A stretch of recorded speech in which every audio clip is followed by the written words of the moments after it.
So hello everyone, welcome to my new video. So as you all know, मेरो previous video बाट म चाहिँ सरस मेला गएको थिएँ. So what I got from सरस मेला अनि त्यो चाहिँ हेरौँ ल. मैले त्यस्तो खासै सामान त केही ल्याएको छुइनँ, जस्ट अब नेसेसरी अब त्यो अब देख्दा के किन्ने त्यस्तो किने. So फर्स्टमा चाहिँ कम्पेयरिङ टु पहिलाको सरस मेला मलाई चाहिँ यो सरस मेला चाहिँ त्यस्तो खास लागेन. अब एक्सेसरिजको कुरा गर्दाखेरि पनि लास्ट इयर मैले पुरा म त्यही फर्स्ट मेरो पहिलाको भिडियोमा पनि भनेको थिएँ, किनकि इयरिङ्सहरू राम्रो थियो, ब्रेसलेटहरू राम्रो थियो लास्ट इयरकोमा. तर योपालि चाहिँ मैले केही इन्ट्रेस्टिङ अब त्यो के हुन्छ नि इयरिङ्सहरू पनि किनौँ केही लागेन. म चाहिँ इयरिङ्स चाहिँ किनिहाल्छु नि त. अनि मलाई योपालि चाहिँ मन परेन. ब्रेसलेटहरू पनि मेरोमा छ त्यो खालके होइन, तर पनि मैले किन्नु चाहिँ एउटा चाहिँ किने हो. अन्तखेरि त्यो पछि चाहिँ अरू लास्ट इयर चाहिँ हामीले यस्तो वुलनको ब्लाउज योपालि पनि छ होला, मैले चेक गरिनँ किनकि मलाई त्यस्तो खासै देख्दा पनि के हुन्छ नि इन्ट्रेस्टिङ अब किनौँ लाग्ने त्यस्तो चाहिँ लागेन. तर योपालि चाहिँ हामीले के चाहिँ किन्यौँ भन्दा चाहिँ एज युजुअल मेलाको फेमस अचार, यो चाहिँ हो बयरको अचार. अनि प्राइस चाहिँ थियो 130 को चाहिँ 250 ग्राम्स थियो. अनि यो बयरको अचार किन्यो. देन आफ्टर द्याट चाहिँ यो के भन्छ चिल्लीको रेड चिल्लीको त्यो भित्र स्टफिङ गरेको फेमस अचार होइन, यो त जहाँ पनि पाउँछ आजकल, त्यो किन्यो होइन. देन यो ब्याग किन्यो हामीले किनकि आमालाई मन परिरहेको थियो जुटको ब्याग. अनि यो ब्याग चाहिँ जस्ट फर 100 रुपिस होइन. अनि आमालाई मैले किनिहाल्नु भने किनकि आमालाई यस्तो ब्यागहरू चिटिक परेको मनपर्छ नि त. सो त्यही दोकानमा चाहिँ हामीले पुरै किन्यौँ. सो हामीले किन्यो यो कोइन पर्स होइन, यो चाहिँ मेरो हो. अनि यसमा चाहिँ कोइन खालि नहालेर चाहिँ यसमा चाहिँ यो नोटहरू पनि मजाले फिट हुन्छ. अब तपाईँहरूलाई अब लिपस्टिक राख्नु मन पर्यो, के राख्नु मन पर्यो, you can put it here होइन, किनकि स्पेसियस छ, क्वालिटी पनि राम्रो छ. यो मेरो भयो भने चाहिँ यो रेड वान चाहिँ मेरो आमाको. अनि यसको प्राइस चाहिँ जस्ट 50 रुपिस थियो. सो हामीले दुईवटा किन्यौँ. देन आफ्टर द्याट मेरो एसेन्सियल मलाई मनपर्ने ब्रेसलेट. तर मलाई लास्ट इयरको भन्दा चाहिँ योपालिको चाहिँ केही ब्रेसलेट पनि मन परेन.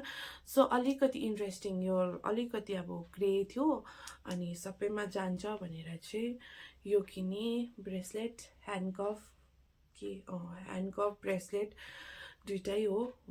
सो यो चाहिँ मैले 200 किने. लास्ट इयर पनि 200 किनेको थियो, त्यो चाहिँ ग्रिन वान थियो. यो चाहिँ मैले ग्रेमा किने. लास्ट इयर पनि 200 किनेको थिएँ, यो इयर पनि 200. देन आफ्टर द्याट वुडन कोम, यो चाहिँ निमको कोम रहेछ. किन किनेको भन्दाखेरि चाहिँ मलाई त्यो के भन्छ ट्रेन्डी भएर चाहिँ किनेको होइन. मेरो चाहिँ कपाल पुरा झर्दैछ, मेरो रेनी सिजनदेखि झरेको होला, मेरो आमाको, मेरो छेमाको, मेरो बहिनीको. तर के भएको त्यो चाहिँ थाहा भएन. तर मैले सुन्दाखेरि चाहिँ यो वुडन कोमले चाहिँ त्यस्तो झर्दैन भनेर चाहिँ मैले किनेको. अनि यो चाहिँ निमको पनि रहेछ. अनि फ्रेग्रेन्स पनि वुडको फ्रेग्रेन्स पनि आउँदैछ. सो ओरिजिनली होला होइन. यो चाहिँ 100 रुपिस भन्नुहुँदै थियो.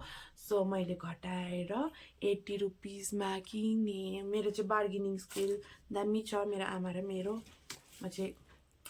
अनि यो किने मैले लास्ट यो चाहिँ मैले हो स्लिङ ब्याग, साइड ब्याग होइन. म चाहिँ साइड ब्याग भन्छु. मेरोमा चाहिँ यस्तो थिएन, मेरोमा चाहिँ लेदरको छ. अनि एउटा चाहिँ त्यो उयो हुन्छ नि के भन्छ रेनकोट टाइपको छ, त्यो आजकल फेमस क्या यत्रो बेल्टवाला त्यो छ. तर मेरोमा चाहिँ यस्तो खालके प्रिन्ट अब देख्दा चाहिँ अब म चाहिँ भन्छु भोटे प्रिन्ट अब होइन, तर यस्तो चाहिँ थिएन होइन. सो मलाई चाहिँ यति खालि मन पर्यो किनकि यो के भन्छ स्ट्राइपको क्वालिटी चाहिँ इट्स नट गुड होइन. यो चाहिँ अब जति बेला पनि चुट्टिनु सक्छ हो। सो म चाहिँ अब के सोच्दैछु भनेर चाहिँ यो चाहिँ पार्ट राखेर चाहिँ यो चाहिँ ब्याग त्यो रिपेयर गर्ने दोकान छ नि बजारमा, त्यहाँ गएर चाहिँ यो डल्लै चेन्ज गरेर मेरोमा चाहिँ ब्यागहरू ब्ल्याकै छ प्रायः जस्तो ब्यागहरू, त्यो भएर चाहिँ स्लिङ ब्याग त भइहाल्छ हो। यो यस्तो के भन्छ स्ट्राइप चाहिँ भइहाल्छ बेल्ट। सो म चाहिँ यो डल्लै चेन्ज गर्ने, मलाई चाहिँ यति मन पर्यो। अनि मैले यो कतिमा किनेँ भन्दाखेरि चाहिँ आन्टीले भन्नुहुँदै थियो 300 समथिङ, 300 भन्नुहुँदै थियो। तर मेरो बार्गेनिङ स्किलले मेलामा पनि छोडिनँ मैले, मेरो आमाले। सो मैले ल्याएँ जस्ट फर 200 रुपिस। So, यति चाहिँ हो what I got from Zara's Mela. I hope you enjoy my video. So please like my video. Bye bye.